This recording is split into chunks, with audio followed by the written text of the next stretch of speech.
All right, so today we'll be talking about the Chorus32 lap timer project. It's kind of like a fork of this project that we have created in our team, Breaking Carbon team. My name is Gilboa, also known as Nako FPV. I've been doing freestyle, cinematic and racing, flying for the last, I would say, 4 years. In the last year or so, I started doing racing, or at least what I call racing. Others probably call it cinematic footage. I really miss the part where I can measure laps and see my progress. I think it's clearly boosting your ability.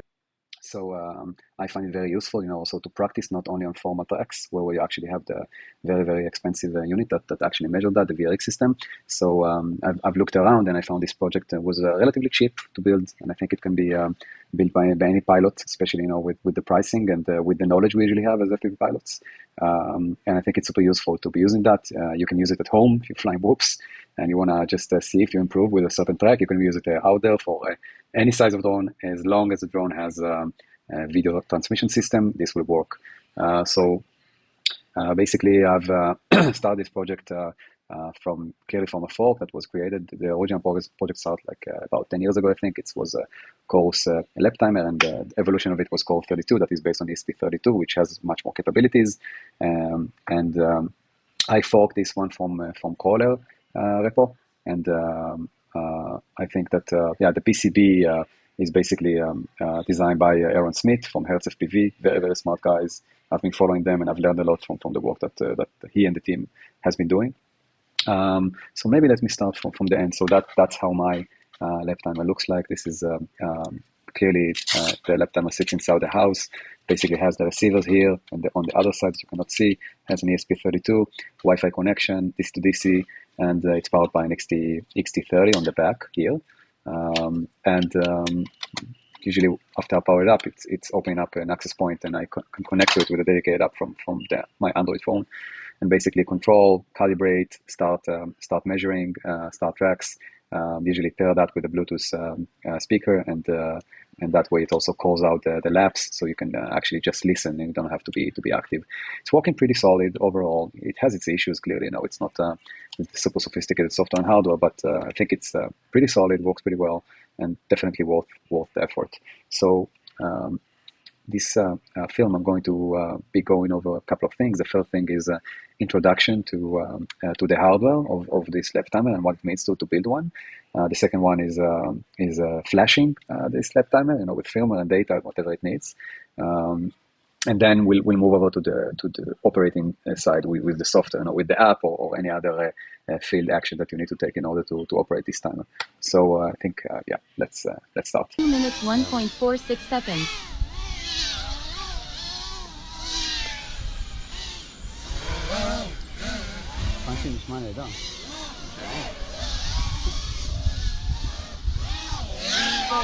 Lap 38, 3 minutes 40.64 seconds. Wrong. Lap 37, 18.84 seconds.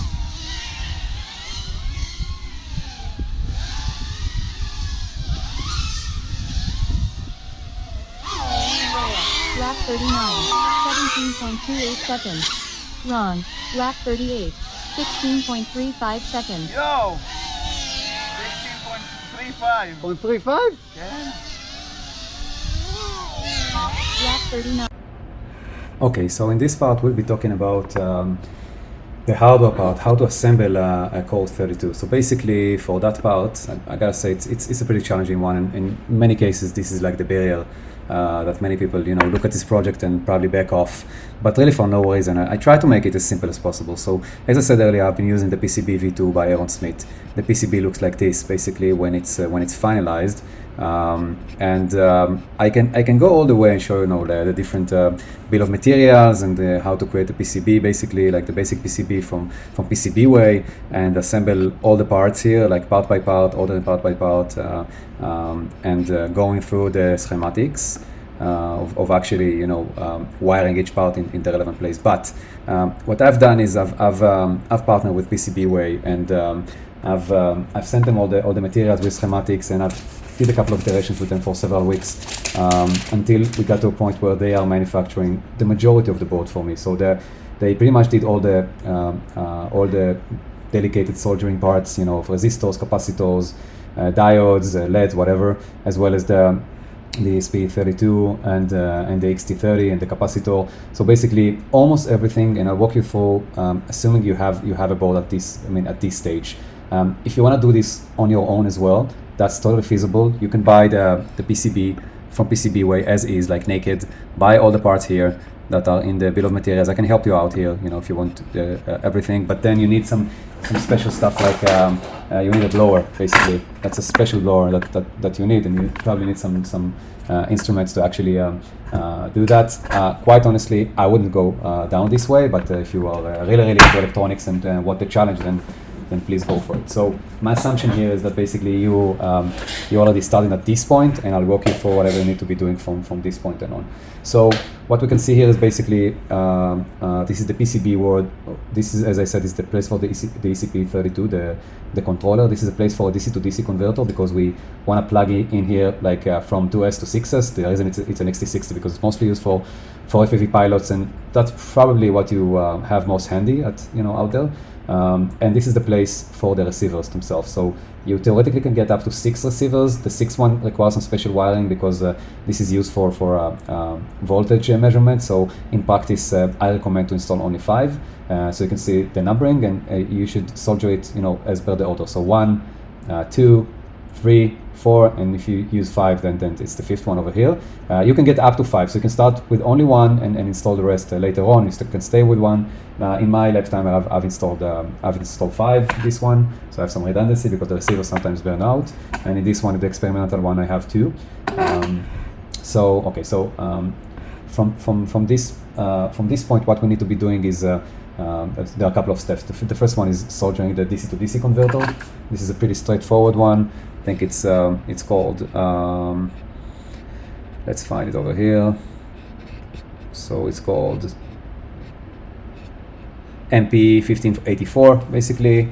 So the thing about this one is that you actually need to tune it to the voltage that you're looking for. So what I'm usually doing is I'm using this connector I've created in order to power it up. I'm powering up with a LiPo, plus and minus here, plug in a battery here.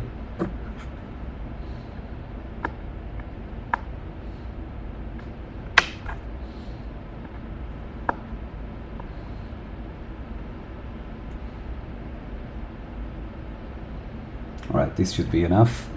So somewhere between 3.8 and 4.1, I found it pretty useful. And yeah, as you can see, this is what I ended up with. Just so you can better see, this is the area that I was using the screwdriver to play with until I got to the ideal voltage. What I'm usually doing right now is I'm taking some hot glue or T7000 to lock this one, so the voltage will not change. Yeah, so that's, now we have our DC to DC converter.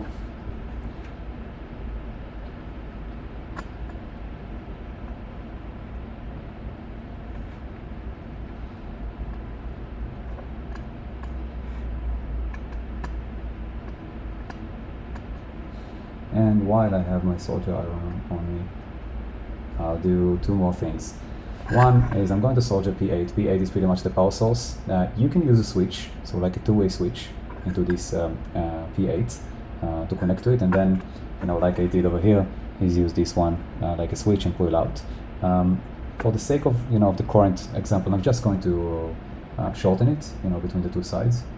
All right, so because that way, just when you plug a battery, it will turn automatically. It's really up to you. That's kind of like an upgrade that you can do. And it's very stubborn. Let me see, maybe the other side, maybe nicer. Right. So we got that one covered. The other one you need to solder is the RX enable. That's basically also a way to avoid powering up all the receivers. Since it's a super cheap in current, and we are using a LiPo to power it, I'm just going to solder all 3 so they continuously have power. So whenever I'm plugging a battery, all receivers gets a voltage. That's yet another upgrade that you can do. You can use a 3-way switch, and choose which receivers you wanna power up. I find it not very useful, so I'm just gonna solder this one as well. Yeah, that's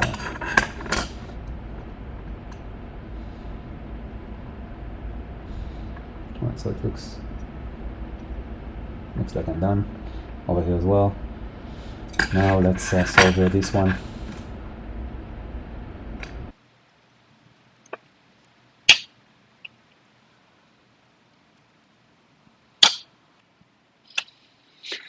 Now, the way to know that we've actually did something well is using the LEDs. So I'm going to try to power up this thing for the first time, basically. And I'm plugging in a battery, and I see a LED here that says that we have power, solid power. And this is the LED indicator for the ESP32. The blinking one means that that it is flashing, so it's pretty much in a bootloader. So the next thing we are going to be doing is we are going to be soldering the programming head, basically, so we can program this thing. Going to be taking a programming head. Our programmer is an FTDI 32. I'll send a link after that. Super cheap, super useful. And this is the one we're using to program everything that has to do with the course flex timer, so and anything that is ESP32 in general. So I'm going to be installing this one over here. Pretty straightforward, nothing too sophisticated, just 6 pins. Right, and basically the next thing you want to solder is the receivers themselves. So receiver looks like we're using RX5808. We have them around. They are relatively cheap, not the cheapest, but so that's the receiver. That's how it looks like. There are several flavors for this RX5808, and maybe I'll show it over here. This is basically how it looks like. 08, I meant. And as you can see, we are looking for the one that looks pretty much like this. Yeah, the one with the 2023. But you will see that there are several flavors without audio, with audio, but the most important one is the SPI control, basically. So this is the one you want. But if from any reason you have bought with audio, without audio, without an SPI control, there's basically, and that's something I had to deal with for a while. There's basically a mod that you can do to be removing resistors. This is not that. Sorry, SPI mode. Let me look for that. Yeah, it's this one. All right, so there is a resistor that you need to be moving out over here. If you peel this one off, basically, it peels off pretty easily. I mean, if you're not gluing it, this one is glued already. All right, open it up. You can use a blower or something to heat it up, but basically, if you use some screwdriver, this will open up. Alright, so as you can see, it has a series of resistors over here, and basically the one that you need to move is the third from the right, basically the fourth. It depends how you look at it, or the fourth from the left, basically. You need to use solder iron and a clips or something.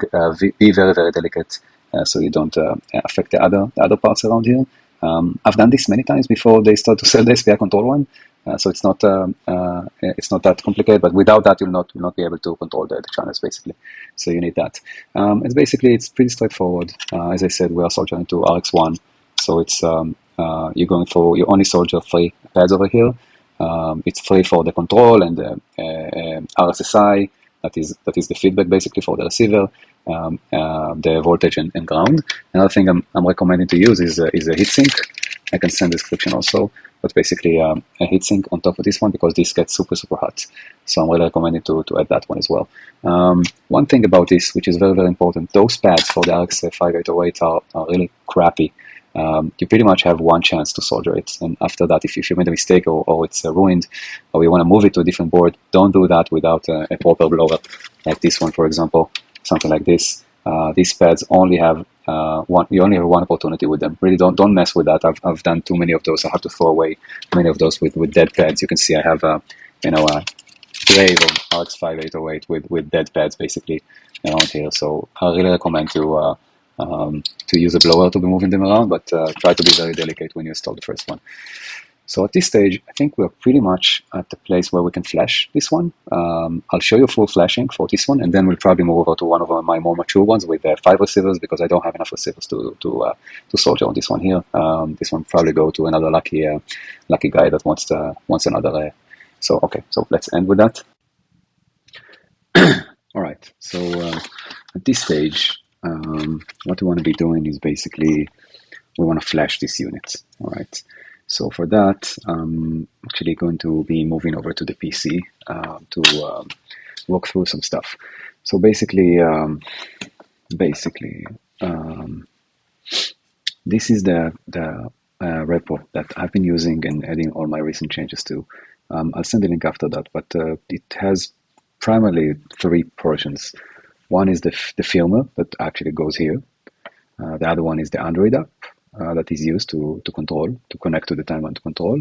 And the third part is the flasher, the one that we need. That this is something I've built recently to make it easier to flash. Otherwise, what had to be done until now is you had to open this project as a VS Code project and compile it, and then use platform IO and do builds and uploads for the data and for the filmer.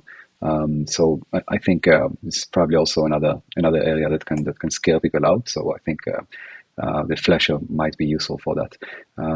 So as you see over here, there is a folder called ASP32 flasher. So you have two options of how to get this flasher on. One is that you can download the entire repo or clone it if you're a GitHub user. That's also fine. And then just go into the ESP Flasher folder from terminal, whether it's Windows or Mac, and run the commands. I'll go over them in a moment. If you don't want to download the entire zip, you can simply download, one by one all the files over here. When you work on this one, you have a download all. Make sure they're all in the same folder, and then do the same. I've added a small README here. The idea of the README is basically that to walk through whatever you need as prerequisites, and to walk you through the process of how to do a flashing properly. So we'll start with the prerequisites. You need a couple of stuff that will be installed. Python 3. I will not go through Python installation in this one. I guess you can find millions of others, but you need Python 3 to be installed, and you can, of course, make sure that this is actually working by doing that. All right. That's the first part. The other part is you need ESP tool, PyQt5, and PySerial to be installed. So basically, you'll go with the pip install of all three, ESP tool, PyQt5, and PySerial. Yeah. Anyway, I have all of those installed already, so no need for me. And once you've got it all, basically you can make sure the app is running by. You can issue the app from command line by doing Python 3 and then Naco, Chorus, and the Python 5 basically. And this will pop up this screen over here. Now, just a little bit about the flasher. So basically, there are several partitions that we are flashing in this ESP32. It has an internal memory, and we are flashing into the certain areas. Mostly, if someone, flashed it to begin with, you mostly need to update the firmware or the spiffs, which is the data, the WebSocket data that we're using for the web page that we use to configure stuff. I'll show it later on. But if it's the first time ever, then you better choose all the binaries basically. So before we move on here, all the binaries are located in an upper folder that his name is release bins basically. All right, so you should have all of them here. And yeah, so I clearly have all of those over here. All right. So yeah, next thing we are going to be doing is we are going to connect the FTDI 32 over here, and with this orientation over here to the pin heads, as you can probably see. But now we should also power source. All right, and we can see that we have one LED here, which makes sense. And now to the really important part. In order to program this ESP32, we have to force it to be in bootloader mode. Forcing bootloader mode is the following. You have two buttons here. One is for reset and one is for programming. So the sequence is press the reset, press the programming, release the reset, and then release the programming. And now it's waiting in bootloader mode. So now we're going back here. We're doing refresh ports. We're selecting the port for the FTDI, and then we're selecting each one of the binaries basically. All right, so let me look it up over here. Release pins, and I think that at this point we are, I need to pick bootloader here, right? And then partitions,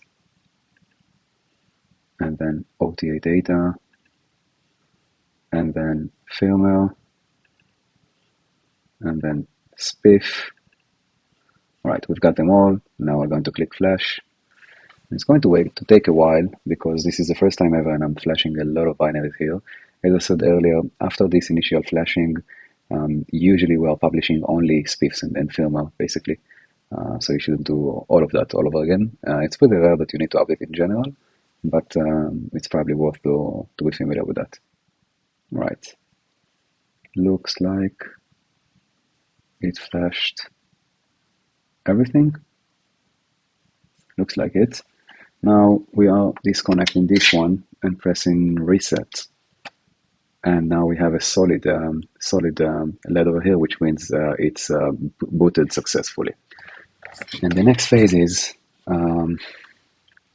going into the app. So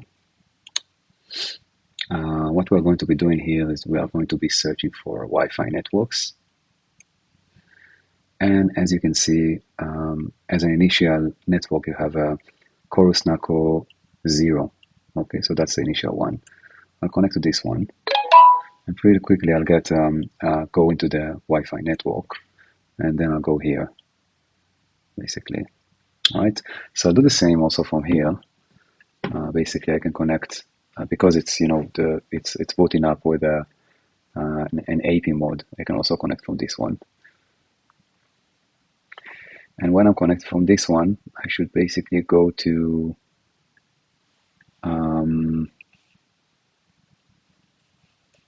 this address 192.168.4.1. All right, and this is the landing page basically we're expecting to see. The first thing that you need to be defining is the number of receivers. So basically, it depends on the number of receivers. As long as you've used, by the order 1, 2, 3, 4, 5, you should indicate how many receivers you have there, and only keep those enabled. Basically, that's the first one. That is interesting. The other one is the Wi-Fi SSID. Now, since we have many of those out there, we are looking to do something unique. So find a unique number here, I don't know, 66 or whatever.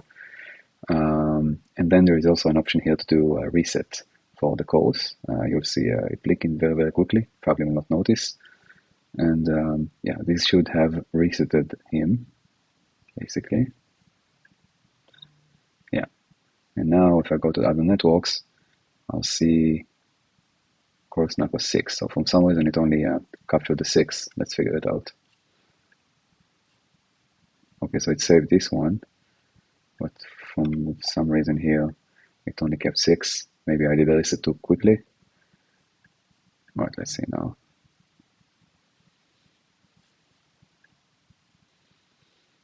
And looking for a network, yeah, 66. Okay, so it changed the SSID. That's the SSID I was looking for. And you also have a reset here. We'll be back to this reset later on, so stay tuned with this one. Now, going back to the mobile app, basically, this is where we are doing most of the configurations. Right.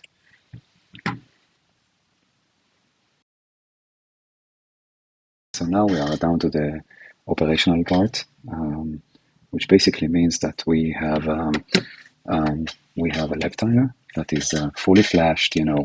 I printed the housing, whatever. I'm going to power it up right now. Okay, using this LiPo, and I'm going to switch it on. You can see that I have both pads on, and that means that guy is already on. Now the next thing I'm going to be doing is I'm going to be connecting to it. Okay, and I'm going to look for it in the Wi-Fi networks. This one, I think, yeah, it's 135. That's the address I gave him, basically. Right. And it's logged in. And I can go in and see that I have the right number of receivers. That's the most important one. This one already have a few RSI thresholds. We'll go over that in a moment, as well as yeah, the Wi-Fi SSID and the reset. We'll be back to this reset soon. Okay, so now I'm going to be moving over to the Chorus RF lap timer. That one is basically something that you can find, I think, around here. One moment. Yeah, in the Android sandbox, basically, this is the latest release, and that's an APK. As you probably know, in Android, you need to approve unauthorized authors or something like this, so we can install APKs from wherever. You just go into this one, you download, and install it while you are on your app, basically. So I'm in the app right now, and I can only go and do this while I'm connected to our Chorus. Okay, so yeah. The first thing I'm going to be doing is connect. And what's special about this app is that it's TCP. It's a TCP app, basically. And then it says connected. I'll increase the volume a little bit. As I said, usually I have a speaker connected to it. So basically disconnect. Disconnected. And back to connected. Connected. All right. So this is the main setting screen, basically. This is how many laps you have to go. When I'm in a training, I'm usually putting this all the way up to 99. And there is an upper yellow part here that says Lipo Monitor. Cancel that. If it's checked, please uncheck it. This stuff doesn't work. I don't know how to make it work. The minimal lap time, that one is pretty important. Once I'm designing a track, I'm usually estimating, the fastest guy around, how much he will do it. And if I think that no one will go lower than 10 seconds, then I'll probably increase this one to about 9 seconds. And the reason for that is to try to avoid, false reads, basically, because if you have gates that are next to the entry gates, it can falsely think that you are in the entry gate again. The more you increase that, the less chance you have for false reads, basically. The rest of the stuff here is pretty straightforward. Speak lap timers, of course. The second part here is the frequencies, and here it depends, how many receivers you have. In my case, I have about 5, right? And this is the channels I've chosen. I have 3 and 5 and 1 and 6 and 1 again. Yeah, clearly I need to fix that. I'm going to be showing you how to switch channel right now. So as you see, you have the RF band, which can go, to any band, but we're going to be keeping the race band. And here you can go back and forth. I'm going to be choosing R6 for this one, for this style, and R2 for that one. So device 2 will be R6, device 3 will be R2. After I've changed a channel, sadly, I have to reset Chorus to make it solid properly. So I'm going to be back to this page, to the web page, and I'm going to be hitting reset Chorus. Disconnected. It's going to disconnect me clearly, and also reset the course itself. And now I'm back connected. I'll bring back the app. Connected. And I'm connecting again. And now I'm going to the next tab, the pilot tab, basically. So that tab, all right. So it didn't work. Notice everything is 0. Sometimes you need to disconnect and connect again. All right, now we're back in business. So here you can see the pilots, and also you can also see a measurement of the RSSI. And the RSSI threshold pretty much means what is the threshold for you actually crossing the gates. And basically, the next phase, once you get to a new track, is to calibrate all the pilots. And for that, you need to locate this lap timer next to the entry gate, and then have each one of the folks go through the entry gate and measure, what's the maximum RSSI. Ideally, with analog, just setting up, 170 works. The problem starts once you have, walk snails and DJI and everyone together, and then you need to manipulate a lot of stuff. So this one over here, you can do the plus and minus. A long press and minus will just jump by 30. I'll go over here to 160 here and 160 here. Okay, so that are the RSSI thresholds I have. I have here two drones that I've set for those channels. I just don't remember which is which. So let me just plug in a battery to this one. Yeah, so that is probably going to be R2, because what you see right now is that you see that R2 has jumped all over to around 185, okay, which is crossing the threshold clearly. And now when we will connect the other one, this one should be on R6 basically. Alright, that one is HD0, but it should behave pretty similarly. All right, so now you see that R6 also jumped really high to around 140. But 140 is not crossing the threshold. So in that case, I'll probably need to go into this area, give or take. All right. One more thing you can change here is change names. For changing names, my recommendation is to disconnect. Disconnected. Go into each names,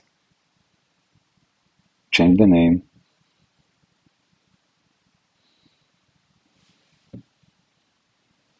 All right. Change the name. And then connect again. Connected.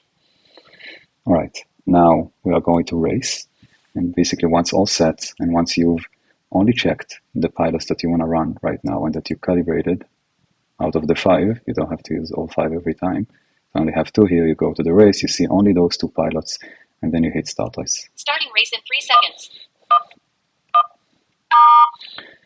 And now what we see is that we already have laps Joseph, lap 1, 5.00 seconds. being measured clearly Joseph, lap without 2, you. 5.00 seconds. But one more Race thing is finished. that I notice is that R6 is not measuring anything right now. So I'm going to disconnect too. And I'm going to go back to this one over here. And even though I see 160 right now, I didn't see any measurement. So let's try that again. Starting race in 3 seconds. All right, it's measuring now. So now it will measure every 5 seconds because lap that's 1, the minimum 5.00 set, seconds. basically. Race is finished. But let's disconnect this one, basically. All right, and now let's go back to this one and change from 5 seconds, I said earlier, to 12 seconds, basically, and start the race. Starting race in 3 seconds. So now, whenever I'm going to plug this one next to the lap timer, this will count this one. I'll disconnect. Then I'll connect this one. This will count this one. And then the next time I'm going to connect this one again. Joseph, lap 1, 12.22 seconds. Yeah. One thing you can see later over here is you can press this one, basically, and you can see the times. Now, one more thing I recently realized is that you can also go from here, if you're going to connect to our lap timer, basically. You can go here and go into lap times, basically. Race is finished. And then you can start a race from here as well. Never try that.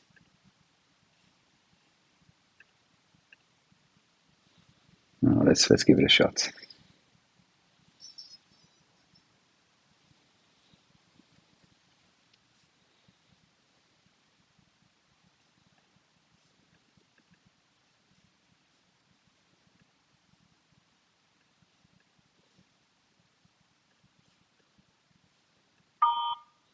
All right, looks like this one is working, indeed. And this is pilot 3, indeed. Perfect. Lap 1, 12.00 seconds. Joseph, lap 1, 14.76 seconds. Perfect. Lap 1, 12.00 seconds. Yeah. Joseph, lap 1, 14.76 seconds. So something Lap 1, something is happening here, 12.00 seconds. basically. Joseph, lap 1, 14.76 seconds. Perfect. Lap All 1, right. 12.00 seconds. Joseph, lap 1, 14.76 seconds. Race is finished. Right, so as you can see, this is our lap timer. Basically, that one goes completely nuts. I wouldn't go for it right now. I need to double confirm what's going on there. But basically, yeah, I think this is what we've got. I mean, anything you need, any questions, feel free to ping me on that one. And good luck, happy flying.